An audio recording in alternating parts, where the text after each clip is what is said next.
Hi welcome to my channel. Telangana రాష్ట్రంలో ఇందిరమ్మ ఇళ్ల కోసం వెయిట్ చేస్తున్న వారికి కొత్త అప్డేట్ వచ్చింది. వీడియోలో పూర్తి వివరాలు తెలుసుకుందాము. వీడియో చూసే వాళ్ళందరూ లైక్ చేయండి, షేర్ చేయండి, సబ్స్క్రైబ్ చేయండి. ఇందిరమ్మ ఇంటి దరఖాస్తుదారుల్లో 53% మంది అనర్హులే.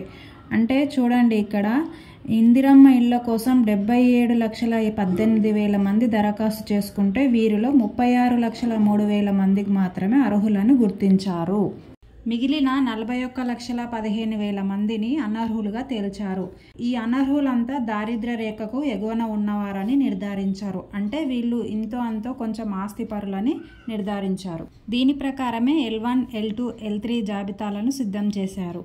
ప్రజాపాలన దరఖాస్తుల వివరాలు చూసుకున్నట్లయితే గ్రామీణ ప్రాంతాల్లో L1 జాబితా పరిశీలన చేయకముందు 19,02,000 మంది ఉంటే పరిశీలన చేసిన తర్వాత 15,41,000 మంది ఉన్నారు. అదేవిధంగా L2 జాబితాలో పరిశీలన చేయకముందు 5,35,000 మంది ఉంటే పరిశీలన చేసిన తర్వాత 4,33,000 మంది ఉన్నారు.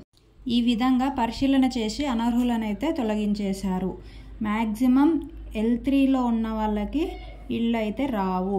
L3 జాబితాలో ప్రభుత్వ ఉద్యోగులు, సొంత ఇల్లు, కారు ఉన్న వాళ్ళు, దారిద్ర్య రేఖకు ఎగువ ఉన్నవారు, ఆదాయ పన్ను చెల్లిస్తున్నవారని నిర్ధారించారు. సో ఇక్కడ చూడండి, L1 జాబితాలో 18,67,000 మంది, L2 జాబితాలో 17,36,000 మందిని అర్హులుగా తేల్చారు. ఈ L1, L2 వాళ్ళకు మాత్రమే ఇల్లు వస్తుంది. ఎప్పుడు వస్తుందంటే మే 1వ తారీఖు గ్రామ పంచాయతీలో జాబితా అయితే డిస్ప్లే చేస్తామని చెప్పారు.